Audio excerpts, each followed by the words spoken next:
Hey guys, Victor here, coming at you again with another deck profile, and for today's video we're going to be doing an updated Lightsworn Tearlament list. Now, for this profile, we're going to be going with the Fiendsmith engine instead of the Horus engine, mainly because the Fiendsmith engine itself honestly does everything that the Horus engine can do, but more consistently, right? As if we want to mill cards, we go for the Pilgrim Reaper to mill 5 cards instead of the Zombie Vampire to mill 4, and we can still make like Zombie Vampire, don't get me wrong, but you also get like a lot more variance with your plays, right? You don't have to go for the Pilgrim Reaper. You can go for like a High King Caesar if you want to have just like protection for like your board before you actually start committing to it. If you play Chaos Angel, that's a fantastic card to like just break your opponent's board when you're going second, which we're not doing, but the choices are there. And then you just have a lot more interactions as well because you can go for like Lacrima, send Fiendsmith in Paradise, and then the Desiree play backed by all your Lightsworn and your Tearlament cards. It's just typically just too much for them to handle, right?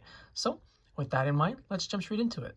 As always, we're going to be starting off with the monster lineup first, and as a result, we're going to be playing 3 Weiss Lightsworn Archfiend. This is the only Lightsworn monster that we're playing at 3, but we still have a pretty good reason for it. So all of its effects are obviously phenomenal, right? It's a free special summon, you can stack your bricks on top of your deck, and when it's milled, you're able to special summon a Lightsworn monster from the graveyard that isn't Weiss. But as if that wasn't already enough, its stats are pretty much like perfect for just opening up the entire extra deck, right? So right off the bat, it's a level 4 tuner monster, which means that you can have pretty easy access to your level 8 synchro monsters or your rank 4 exceed monsters, depending on which ones you happen to play. But more importantly, it's a light fiend monster, so it just opens up your entire Fiendsmith combo quite literally on its own. So even if this card gets like ashed or whatever and you like lose a card, or you only open this and no other Lightsworn monsters, it's perfectly fine. You know, it's a valid normal summon because it literally turns into the full Fiendsmith combo and just starts putting so much pressure on your opponent. So yeah, 3 Weiss Lightsworn Archfiend, gotta play it. Then for the other ones, for the 2 elves, we're playing 2 Lightsworn Dragonling. Still a pretty powerful card, I'm not gonna lie, as this one, as long as you have a Lightsworn monster in your graveyard, is still full combo, as you're going to be able to go to the Minerva Synchro and to the Visas Amritara, and then from there you'll have access to your tier monsters, and then from there you can overlay into your Zombie Vampire and just mill 4 more cards, and just everything just gets out of control the moment this card resolves. But if I'm being honest, it does feel like a win more card in a lot of situations, but it's not like there's anything wrong with that, right? If you're able to resolve a card like this, especially behind like a Wave High King Caesar, the game is basically just wrapped up at that point, and you know, we'll take what we can, right? Then for the only other level 2 Lightsworn, we're playing the 2 Felis Lightsworn Archer. This is one of the 2 Lightsworn bricks that we are playing, but unlike Wulf, which we play at 1, and we'll just put this here, you know, just to get ahead of the times, right? Felis, much like Wulf, cannot be normal summoned or set. But unlike Wulf, if it's milled by a spell, it doesn't trigger. So it is a little bit riskier, especially because we play cards like Tearlaments Scream, right? That can potentially just end up milling this and then we don't get the effects. But even so, you got to play more of this than the Wulf, mainly because it's a tuner monster and we do want to access our synchros as often as possible. Then that's it for the Lightsworn portion. And then for the Tearlament cards, we're playing 3 Tearlaments Kashtira because it's a potential mill 5. Only 2 Tearlaments Reinoheart because, much like dragonling, while it's obviously still a very phenomenal card, especially in the pure version of the deck, we don't need to rely entirely on Reinoheart resolving in order to actually play the game, right? But you still need it in some capacity because there are certain times where you just need a level 4 monster to be able to go for an Exceed summon or be able to foolish anything, whether it's like a Tear Cast or something to fusion summon. And then speaking of fusion summons, we're only allowed to play 1 of each, so we do, being the 1 merlli, the 1 Havnis, and the 1 Scheiren, all 3 of which are able to mill 3 cards, and then when they're sent to the graveyard by card effect, they are able to fusion summon and just open up even more important aspects of our extra deck. Then that's it for the Tearlament portion. And then for the other good cards that we're playing, we have 3 Ash Blossom and Joyous Spring, literally only there so that we don't auto lose to any Molcharming that gets dropped on us. Because whether it's Fulos, Perulia, Meows, they all just completely body this deck. So yeah, we need a little bit of protection even though we're probably never going to draw it. Then to go with those, that's the only hand trap that we're going to be playing, but for the other engines, we're playing 3 Fiendsmith Engraver just to be able to access our Fiendsmith engine as consistently as possible. The 1 Lacrima, the Crimson Tears, and the 1 Fabled Lurrie. Basically the entire Fiendsmith engine, right? Especially the addition of Lacrima also opens up a lot of like rank 4 or level 8 synchro plays, and then it's also able to set up the Fiendsmith in Paradise, which just adds like another layer of interruption which our opponent probably won't be able to push through. And then for the final monster, we're playing 1 Mudora the Sword Oracle because This deck will legitimately mill its entire deck on turn 1, so you don't want to be put in a situation where your opponent just passes turn and you auto lose, right? Yeah, and then it's just like a very, very solid card as well, because you're able to just disrupt your opponent's graveyard in general. You can trigger like your Primeval Planet Perlereino by shuffling back tier monsters. Like, yeah, this card, really good, but we don't need to play both shufflers. You know, you don't want to have too many bad cards going second. So, yeah, one is perfectly fine. And that's it for the monster lineup. And now we can finally move on to the spell and trap portion. Now that we're on the spell and trap portion of the video, we're going to be starting off with the only 3 of spell in the deck, being 3 Primeval Planet Perlereino. In the previous build, I showcased that you can, in fact, play only 1, but with the way that the current format is shaping up, I figured it would probably be best just to move back up to 3, just because Droll and Lockbird is everywhere, right? So, and this is one of those cards that you pretty much just always want to have in your hand, because it's, well, let's face it, probably the best, if not one of the best starters in the entire deck. So, yeah, having this card as often as possible is going to be greatly appreciated. And then it's obviously just like a phenomenal card in its own right?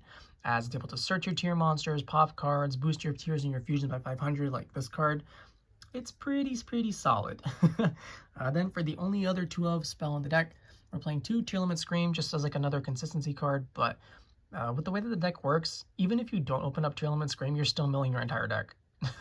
So it's not really as needed as everything else, but you still want it just in case, because there are certain hands, especially when you get by a Fulos or something, where you're going to be forced to go for like a Reinoheart with the Scream, and then hopefully you're going to be able to mill 3 more cards during your opponent's turn that allow you to play the game. Then its secondary effect is able to search out any of your tier traps, which we do play a couple of, so that's pretty useful. And then for the 1-ofs, we're playing the 1 Triple Tactics Talent to punish our opponent for hand trapping us. 1 Call by the Grave to potentially prevent any hand traps from hurting us. Only 1 Charge of the Light Brigade. So this is still like a pretty iffy card, right? Obviously, you don't want to mill any of your Tearlament cards off of this, but being able to mill 3 and then just adding like a Weiss or whatever and having full combo is also a pretty good like play, right? But I don't know. I think 1 is perfectly fine in this specific version. But, like, good cards are good, you know? I don't know what to say. We're playing the 1 Fiendsmith tract. Should probably be bumped up so we don't auto-lose to Droll, but I can only afford 1, so we're only playing 1. Then we have the 1 Foolish Burial, because it's Foolish Burial, and the 1 Tearlaments Grief, which basically acts as emergency teleport for all your tier monsters. And when it's sent to the graveyard, you're able to, or sent to the graveyard by card effect, you can recycle one of your banished Tearlament traps. And then that's it for the spells, and we can move on to the traps, being the 2 Tearlaments Sulliek, which is what we use to be able to negate our opponent's monsters, as well as when it's sent to the graveyard. This is going to be probably one of the main searchers that we have in addition to the planet, right? As when it's sent to the graveyard, you can add any tier monster from your deck to your hand. Then we're also playing the 1 Tearlaments Metanoise, which is basically just Book of Moon, but the more important aspect is being able to add back a Tearlament monster in your graveyard, just because we don't have access to cards like Totally Awesome anymore. So having something like this that can get back a Tearlaments Kashtira during our turn and our opponent's turn is always going to be pretty solid. And then for the final trap, the 1 Fiendsmith in Paradise, so that we can have like another layer of interactions during our end board, or after we pass to our opponent on our board. But yeah, it's perfectly fine. I was considering cutting it, but I figured, you know, why not? I'll just play it and then see if I like it or not. And honestly, it's perfectly fine. But with that, that's the spell and trap lineup, and now we can finally move on to the extra deck. Now that we're finally on the extra deck portion of the video, we'll be starting off with the synchro monsters first, and as a result, we're playing the 1 Minerva, the Athenian Lightsworn, which, depending on how many Lightsworn monsters you use to summon it, you get to foolish that many Lightsworn monsters from your deck with different types. So you're typically going to summon this, and then off of that, you're going to send 2 more Lightsworn monsters, and then you can either go for a rank 4 play or another level 8 synchro play. But because we want to access the tier engine as often as possible, it's usually going to be another synchro summon, and this time we're going to be summoning out Visas Amritara, which on summon is able to search out every single spell and trap that mentions Visas Starfrost, and that just so happens to be every single one of our Tearlament spells and traps. So yeah, you basically, you get to summon the Minerva, and then from that material you get to summon out the Visas Amritara, and then the Minerva, because you have 4 Lightsworns in your graveyard, you can banish those to mill 4 more cards, as well as have like the access to your tier engine now. And then when you're done with those 2, you can move on to your Exceed monsters, being the Zombie Vampire, which then will allow you to mill 4 more cards and get a free special summon. So you have your, basically like a mill 6, search for usually Primeval Planet Perlereino, and then another mill 4 on there. So just like that, a fourth of your deck is gone off of like the most basic play. So Yeah, pretty good stuff. Then for our rank 6s, we're playing the 1 DDD Wave High King Caesar, which if your hand is broken, you make this, and then your opponent just basically just can't Nibiru you, right? Or I guess if they have like Visuals, they probably would have used them already, but the point is you have some kind of protection.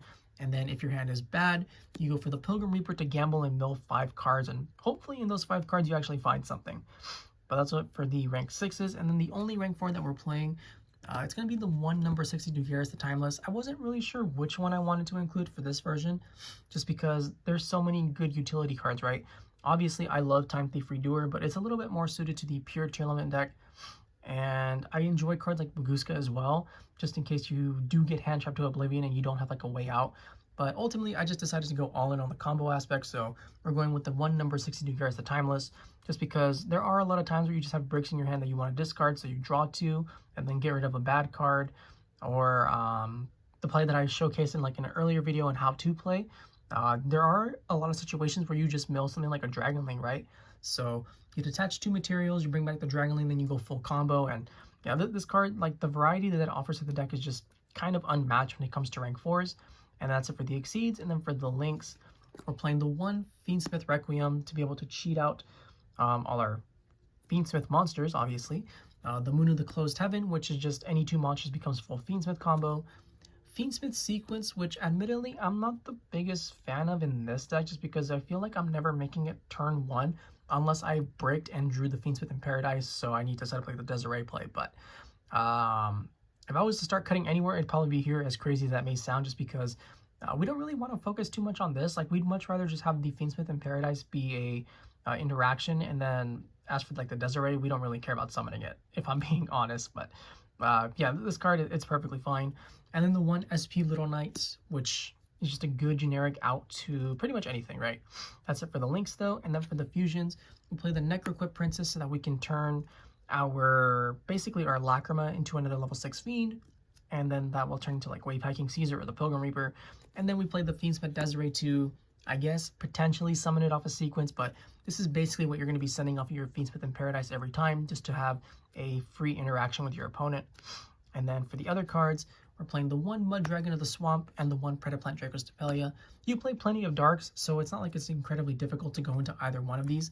And these are pretty much the ones that guarantee that you don't get decked out, right? As what you typically want to do is you go into the Mud Dragon of the Swamp first, and then once it's into the graveyard or whatever, you fuse it back into the extra deck, into the Dracostapelia, and then you're constantly cycling between the two to a point where, like I said, hopefully you never deck out.